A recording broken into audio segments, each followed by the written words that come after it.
ವಿಧಾನಸೌಧದಲ್ಲಿ 25.76 ಲಕ್ಷ ಹಣ ಪತ್ತೆ ಪ್ರಕರಣಕ್ಕೆ ಸಂಬಂಧಪಟ್ಟಂತೆ ಆರೋಪಿ ಮೋಹನ್ ಎಸಿಬಿ ಕಸ್ಟಡಿ ಅಂತ್ಯವಾಗ್ತಾ ಇದೆ.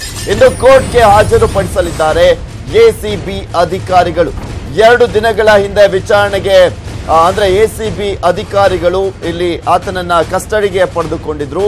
ವಿಚಾರಣೆ ವೇಳೆ ಸಚಿವರ ಹೆಸರನ್ನ ಬಾಯ್ಬಿಟ್ಟಿದ್ದಾನೆ ಆರೋಪಿ ಅಂತ ಕೂಡ ಹೇಳಲಾಗ್ತಾ ಇದೆ. ಸಚಿವ ಪುಟ್ಟರಂಗ ಶೆಟ್ಟಿ ವಿಚಾರಣೆಯನ್ನು ನಡೆಸಲು ಎಸಿಬಿ ಸಿದ್ಧತೆಯನ್ನ ಕೂಡ ನಡೆಸಿದೆ.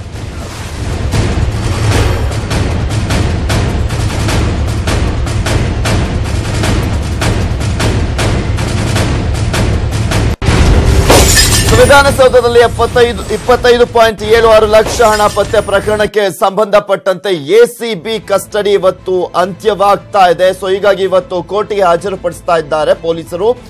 ಸೊ ಈ ಒಂದು ವಿಚಾರಕ್ಕೆ ಸಂಬಂಧಪಟ್ಟಂತೆ ಹೆಚ್ಚಿನ ಅಪ್ಡೇಟ್ಸ್ ಅನ್ನ ನೀಡ್ತಾರೆ ನಮ್ಮ ಪ್ರತಿನಿಧಿ ಗಂಗಾಧರ್ ದೂರವಾಣಿ ಸಂಪರ್ಕದಲ್ಲಿದ್ದಾರೆ. ಎಸ್ ಗಂಗಾಧರ್, ಇಲ್ಲಿ ಪ್ರಮುಖವಾಗಿ ಪುಟ್ಟರಂಗ ಶೆಟ್ಟಿ ಅವರ ಹೆಸರು ಬಾಯ್ಬಿಟ್ಟಿದ್ದಾನೆ ಅಂತ ಹೇಳಲಾಗ್ತಾ ಇರುವಂತದ್ದು, ಇದ್ರ ಬಗ್ಗೆ ಹೆಚ್ಚಿನ ಅಪ್ಡೇಟ್ಸ್ ಏನ್ ಸಿಗ್ತಾ ಇದೆ?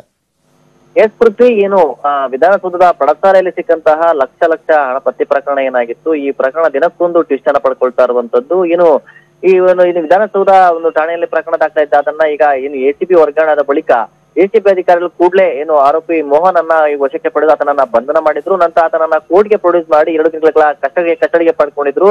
ಆದ್ರೆ ಕಸ್ಟಡಿ ನೆನೆಗೆ ಅಂತ್ಯ ಆದ ಹಿನ್ನೆಲೆಯಲ್ಲಿ ಇವತ್ತು ಎಸಿಬಿ ಅಧಿಕಾರಿಗಳು ಆರೋಪಿ ಮೋಹನ್ ಇವತ್ತು ಮತ್ತೆ ಕೋರ್ಟ್ಗೆ ಪ್ರೊಡ್ಯೂಸ್ ಮಾಡ್ತಾ ಇರುವಂತದ್ದು. ಆದ್ರೆ 2 ದಿನಗಳ ಕಸ್ಟಡಿಯಲ್ಲಿ ಇದ್ದ ಸಂದರ್ಭದಲ್ಲಿ ಆರೋಪಿ ಮೋಹನ್ ಎಸಿಬಿ ಅಧಿಕಾರಿಗಳ ಮುಂದೆ ಒಂದು ಸ್ಫೋಟಕ ಮಾಹಿತಿಯನ್ನ ಮಾಡಿಬಿಟ್ಟಿರುವಂತದ್ದು. ಅಂದ್ರೆ ಈ ಹಣ ಏನಿತ್ತು, ಈ ಹಣ 4 ಜನರಿಗೆ ಸೇರುವಂತದ್ದು. ಈ ಹಣವನ್ನ ನಾನು ಸಚಿವರಿಗೆ ತಲುಪಿಸೋಸ್ಕರ ಈ ಹಣವನ್ನ ತೆಗೆದುಕೊಂಡು ಹೋಗ್ತಾ ಇದ್ದೆ ಅನ್ನೋ ಬಗ್ಗೆ ಆತ ಅಧಿಕಾರಿಗಳ ಮುಂದೆ ಬಾಯ್ಬಿಡ್ತಾನೆ ಅಂತ ಹೇಳಲಾಗ್ತಿರುವಂತದ್ದು. ಈಗ ಸಂಬಂಧಪಟ್ಟಂತೆ ಈಗಾಗ್ಲೇ ಎಸಿಬಿ ತನಿಖಾಧಿಕಾರಿಗಳಿಂದಲೇ ಇವರು ಹಿರಿಯ ಅಧಿಕಾರಿಗಳ ಗಮನಕ್ಕೆ ತಂದಿದ್ದಾರೆ. ಅಂದ್ರೆ ಸಚಿವ ಪುಟ್ಟರಂಗ ಶೆಟ್ಟಿಗೆ ನೋಟಿಸ್ ಅನ್ನ ಕೊಡೋಕೆ ಈಗ ಅವರು ಸಿದ್ಧತೆಯನ್ನ ಕೂಡ ಮಾಡಿಕೊಂಡಿರೋದು. ಅಂದ್ರೆ ಏಕಾಏಕಿ ತನಿಖಾಧಿಕಾರಿಗಳು ಹಿರಿಯ ಅಧಿಕಾರಿಗಳ ಗಮನಕ್ಕೆ ಬರದೆ ಸಚಿವರಿಗೆ ನೋಟಿಸ್ ಕೊಡಕ್ಕೆ ಬರಲ್ಲ. ಹೀಗಾಗಿ ಅವರ ಪರ್ಮಿಷನ್ ಗಾಗಿ ಅಂದ್ರೆ ಹಿರಿಯ ಅಧಿಕಾರಿಗಳೇನಿದ್ದಾರೆ ಅವರ ಪರ್ಮಿಷನ್ ತೆಗೆದುಕೊಂಡು ನಂತರ ವಿಚಾರಣೆಗೆ ಸಹಕರಿಸುವಂತೆ ಪುಟ್ಟರಂಗ ಶೆಟ್ಟಿ ಅವರಿಗೆ ಒಂದು ನೋಟಿಸ್ ಅನ್ನ ಇಶ್ಯೂ ಮಾಡಕ್ಕೆ ಈಗ ಅವರು ಸಿದ್ಧತೆಯನ್ನ ಮಾಡಿಕೊಂಡಿರುವಂತದ್ದು. ಮತ್ತೆ ಒಂದು ವೇಳೆ ಏನಾದ್ರೂ ಪುಟ್ಟರಂಗ ಶೆಟ್ಟಿ ಒಂದು ಆರೋಪ ಸಾಬೀತಾದ್ರೆ ಅವರ ಸಚಿವ ಸ್ಥಾನಕ್ಕೂ ಕೂಡ ಕುತ್ತು ಬರುವಂತಹ ಸಾಧ್ಯತೆ ಇರುವಂತದ್ದು.